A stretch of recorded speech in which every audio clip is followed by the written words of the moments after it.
'Cause you're a sky full of stars. I'm gonna give you my heart.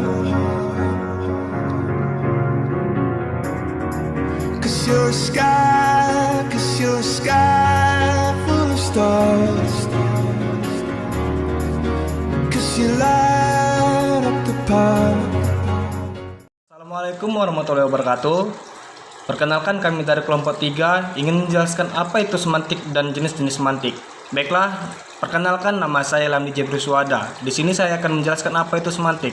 Semantik berasal dari kata Yunani yaitu semainen yang mempunyai arti bermakna atau berarti. Nah, di sini ada dua cabang utama linguistik yang khusus menyangkut kata, yaitu etimologi, studi tentang asal-usul kata, dan semantik atau ilmu makna, studi tentang makna kata. Di antara kedua ilmu itu, etimologi sudah merupakan disiplin ilmu yang lama, mapan. Sedangkan semantik relatif merupakan hal yang baru. Baiklah, itu saja yang dapat saya sampaikan. Lebih dan kurang saya minta maaf.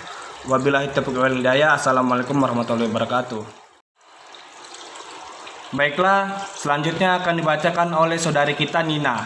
Kepada saudari Nina, saya persilahkan. Assalamualaikum warahmatullahi wabarakatuh. Nama saya Nina Febrina, NPM 207015013. Saya di sini akan menjelaskan beberapa jenis makna. Makna pertama, makna leksikal. Makna leksikal dapat juga disebut makna sebenarnya. Makna leksikal merupakan makna yang sesuai dengan hasil observasi indera yang dimiliki manusia, sehingga makna yang tercipta merupakan makna yang sebenarnya apa adanya dan terdapat dalam kamus, atau makna dalam kamus sering disebut dengan makna dasar atau makna konkret. Makna ini bersifat tetap dan pasti karena mengikuti kamus yang ada. Kamus yang menjadi acuan dalam bahasa Indonesia yaitu Kamus Besar Bahasa Indonesia. Contoh lain makna leksikal, makan. Dalam Kamus Besar Bahasa Indonesia, memasukkan makanan pokok ke dalam mulut serta mengunyahnya dan menelannya. Arti lain, memakai, memerlukan atau menghabiskan waktu, biaya, dan lain sebagainya. Kedua, makna gramatikal. Sesuai namanya, makna gramatikal merupakan makna yang muncul akibat dari adanya proses gramatikal atau proses tata bahasa. Proses gramatikal antara lain proses komposisi, proses reduksi, proses afiksasi, serta proses komposisi atau kalimatisasi. Misalnya, proses aplikasi awan verb ber pada kata baju menjadi berbaju, melahirkan makna gramatikal mengenakan atau memakai baju. Lalu pada kata berkuda memiliki makna gramatikal mengendarai kuda. Contoh lain pada proses komposisi kata dasar sate dan lontong menjadi kata sate lontong menimbulkan makna gramatikal sate bercampur lontong. Ketiga, makna referensial memiliki arti yaitu makna yang memiliki referensi atau acuannya dalam dunia nyata. Misalnya kata saya pada kalimat tadi saya bertemu dengan Ani, kata Anwar. Pada Budi, makna kata saya mengacu pada Ani. Sedangkan pada kalimat saya ingin berjumpa dengan dia, kata Budi, makna kata saya mengacu pada Budi. Keempat, makna non-referensial. Makna non-referensial merupakan lawan dari makna referensial. Makna non-referensial merupakan makna pada kata yang tidak memiliki acuannya di dunia nyata. Sebagai contoh, kata dan, atau, karena, maka, sebab, jika. Kata-kata tersebut tidak memiliki acuan yang jelas. Cukup sekian penjelasan tentang jenis-jenis makna dari saya. Wassalamualaikum warahmatullahi wabarakatuh. Terima kasih saudari Nina sudah menjelaskan. Selanjutnya kepada saudara Pandu Wilantara, saya persilakan dengan secara hormat. Assalamualaikum warahmatullahi wabarakatuh. Salam sejahtera bagi kita semua. Di sini kami dari kelompok 3 akan mempresentasikan tentang semantik, yaitu makna denotatif, makna konotatif, dan makna konseptual. Makna denotatif seperti yang telah kita ketahui merupakan makna asli, makna asal, ataupun makna sebenarnya yang dimiliki sebuah kata dan tidak memiliki makna tersembunyi. Contohnya, kata bunga memiliki artian denotatif, tanaman bunga yang tumbuh di taman. Contoh lain dari makna denotatif, menurut KBBI, pembersih yang dibuat dari bulu atau ijuk, serabut, dan sebagainya, diberi berdasar dan berpegangan bermacam-macam rupa. Kemudian, makna konotasi. Makna konotasi atau konotatif merupakan kebalikan dari makna denotatif. Makna konotatif merupakan makna lain yang ditambahkan pada sebuah kata yang berhubungan dengan nilai rasa seseorang atau kelompok yang menggunakan kata tersebut. Contohnya, kurus, ramping merupakan kata-kata yang bersinonim. Kata kurus mengacu pada keadaan tubuh seseorang yang lebih kecil dari ukuran normal. Kata ramping yang bersinonim dengan kata kurus memiliki konotasi positif, yaitu nilai yang mengenakan, atau dengan kata lain, orang akan senang apabila dikatakan ramping.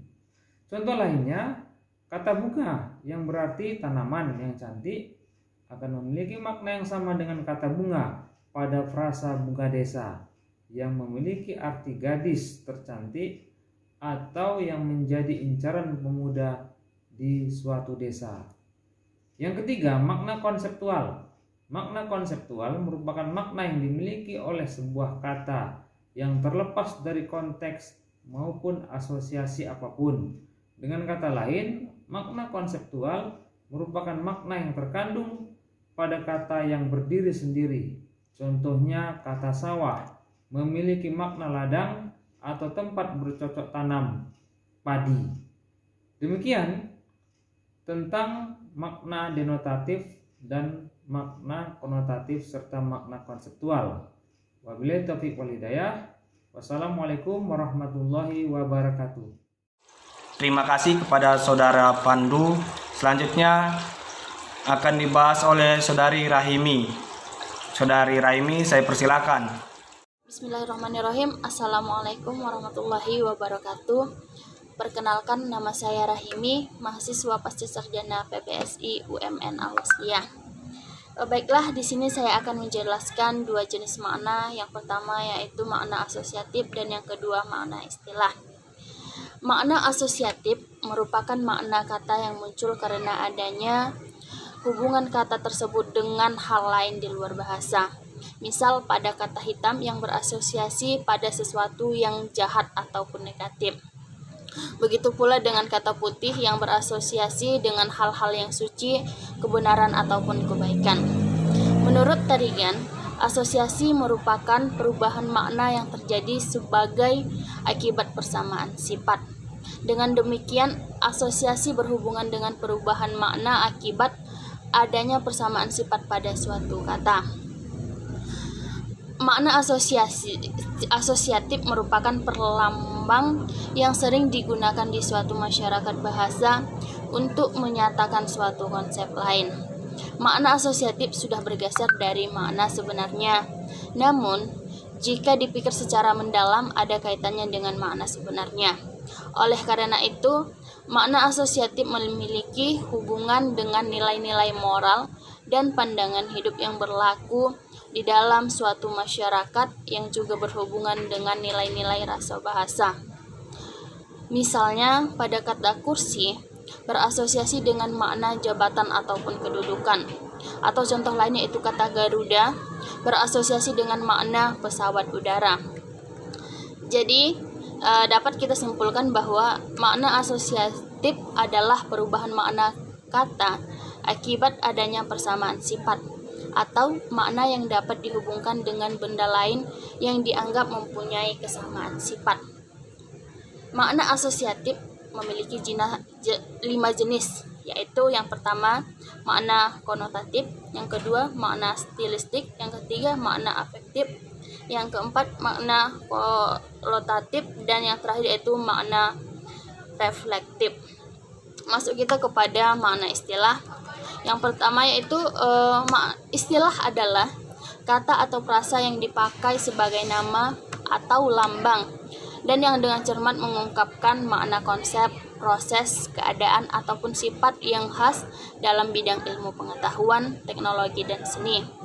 Pengertian pengistilahan merupakan proses penamaan atau penyebutan yang lebih banyak berlangsung secara arbitrer. maka pengistilahan lebih banyak berlangsung menurut suatu prosedur.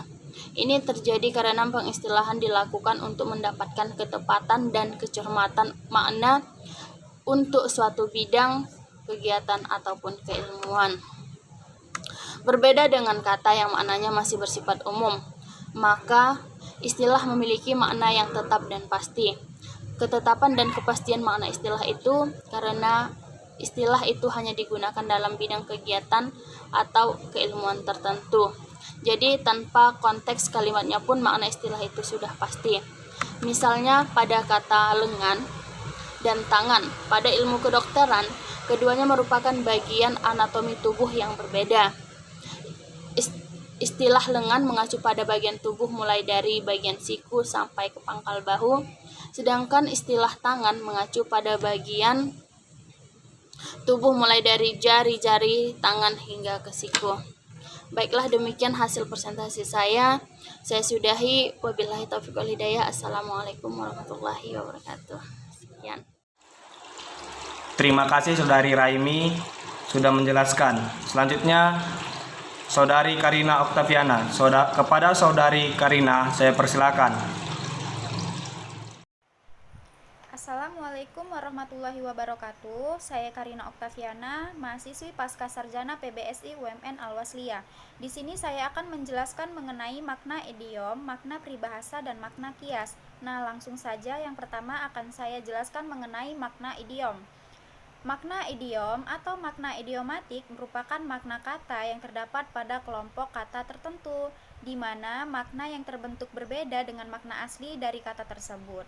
Asal-usul kemunculan makna kata tersebut, frasa dan tidak diketahui. Pengertian makna idiom hampir mirip dengan makna konotasi. Sebagai contoh, kata frasa, ringan tangan contohnya, bukan berarti kata tersebut harus memiliki bobot yang ringan, melainkan penggunaan frasa tersebut mengacu pada sifat yang suka menolong. Kemudian, makna peribahasa. Makna peribahasa memiliki pengertian yang mirip dengan makna idiom, yakni makna yang timbul karena pembentukan frasa atau kumpulan kata tertentu. Bedanya dengan makna idiom, makna peribahasa memiliki asal-usul yang masih dapat ditelusuri. Contoh yang pertama, makna peribahasa terdapat pada kalimat, dua orang tersebut bagaikan anjing dan kucing. Frasa anjing dan kucing memiliki makna tidak pernah akur. Makna ini masih berasosiasi bahwa hewan kucing dan anjing pada kenyataannya memang selalu berkelahi ketika bertemu.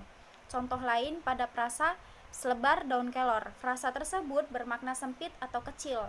Makna ini berasosiasi pada kenyataan jika daun kelor merupakan daun yang kecil. Kemudian tentang makna kias. Makna kias adalah kata-kata berbunga-bunga atau dalam arti kata lain yang sebenarnya. Kata kiasan dipakai untuk memberi rasa keindahan dan penekanan yang pentingnya hal yang disampaikan. Misalnya yang pertama, cita-cita setinggi langit. Yang kedua itu contohnya seperti wajahnya bagaikan rembulan. Kata kiasan sering dapat diketemui pada nyanyian-nyanyian, pada puisi-puisi, serta karya tulis lama.